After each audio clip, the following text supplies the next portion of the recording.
Hello everyone, I'm Chad Elledge. And I'm Ben Bockin. We are coming to you this Tuesday with a Tuesday tip from the Golf Leadership Academy in Novi. This week, what we'd like to do is help you get a game plan, help you get organized for how you can put a routine or process together when you're out playing. So Ben, where would you start, man? What's the deal with this process? We hear about it on TV all the time. I think it probably sounds a little cliche at this point. I don't know that people actually know what that means. Yeah, so one of the things that we're always preaching is we're trying to tell people to be process-driven versus outcome-focused. So a lot of times when we play golf, we put so much emphasis on the outcome and we worry about all the things that we don't want to have happen. That would be an example of somebody that's outcome-focused, but we're very process-driven at the Golf Leadership Academy. So we're always trying to focus on the things that you can control versus can't control, and this process that we're about to walk you through is 100% under your control and will help you ultimately get what it is that you're looking for on the golf course. Okay. So we'd have to put it into a context, a scheme, yes? Yes. Okay, so at the GLA, we could be the Golf Leadership Academy, but what we've done here is we've come up with a 3-point plan here as to what you have to do. So the first thing you have to do is you have to get a game plan. You have to be clear on what you're going to do. So, hope, not a strategy. Doesn't exist at the GLA. We got to come up with something better than that. So that would start back here. Is that true? That is true. So your job back here when you're playing and in practice is to get clear and committed. You got to get a game plan. So what does that mean? So here's what it means to me. So when I'm standing behind the ball, I need to get clear on what I'm trying to do with the golf ball. And then I need to get clear on what I'm going to commit to that's under my control throughout the swing. So an example of what this would look like is I have my 7-iron in my hand. It's my first swing of the day, so I know I'm not quite as loose. I'm going to hit this thing 165 with a slight cut. It's going to land towards the front part of the green. It's going to release 4 yards towards the hole and end up 3 feet below the hole, a little right to lefter. I'm going to commit to sensing the weight of the club all the way through the swing. That was pretty clear. I could really see what that ball. Yeah.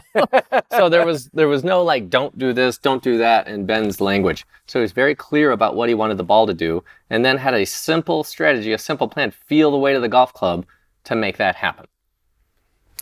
You got it. A+. So the second part of our GLA process here is when Ben's playing, when you're over the shot, you have to be able to let it go.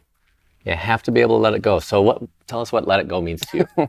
What let it go to me means is, can I make a swing where there's no steering or guiding and I'm detached from the outcome? So to me, letting it go means I'm going to do what I said I was going to do. So I'm going to work on my ability to keep my attention on the intention and nothing else. So I'm going to sense the weight of the club head all the way through the motion and swing it as freely as possible. That is my goal. My goal is not to hit it out of bounds, not to hit it in the shit on the left, not to hit it in the... I already did that work back here. I told myself what I wanted to do, so I don't need to fill my head with any other nonsense. I'm going to be internally silent walking in and commit to my intention. So another way to say let it go is like let go of all the drama. Yeah, no drama. And the swing thoughts. Yeah. And the conversation over the ball. So to let the swing go freely, you have to let go of all that stuff, yes? No baggage. No baggage. Okay, so first thing, you're going to get clear and committed. Second thing, when you're over the ball, you got to be able to let it go. And then the A part, the after action, is accountability. So what's this accountability all about? So I have to hold myself accountable after the ball is gone. And what we mean by that is basing my success on how well I kept my attention on the intention. That be me sensing the weight of the golf club all the way through the motion. So I'm not basing success based on something I can't control, that being the outcome. My goal is to sense the weight of the golf club all the way through the motion and let it go.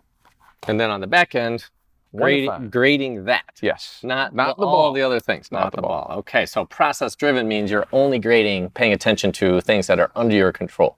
You got it. Okay, so do you want to demonstrate this one? Let's do this. You got a game plan. You're clear and committed. Yep. You're going to let it go, and on the back end, you're going to give us a number. Cool? You got it. All right.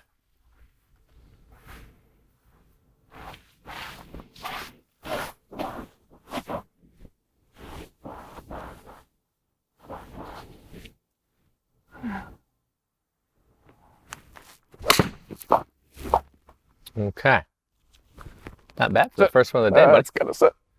Oh, you said 165. That was close. That was close. Not bad for swing number one. Yeah. So now on the back end of this process, I am going to give my number. On a scale of 1 to 5, was I able to keep my attention on my intention?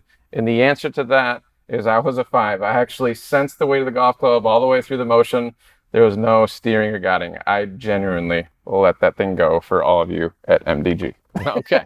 So every shot has a beginning, a middle, and an end. If this were football, you'd have to be the head coach, you'd have to be the athlete, and then you'd have to be the general manager.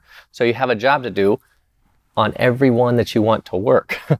The better you get at this, you'd be shocked at the ability to take your range game to the golf course. So practice this GLA process. We know it helps.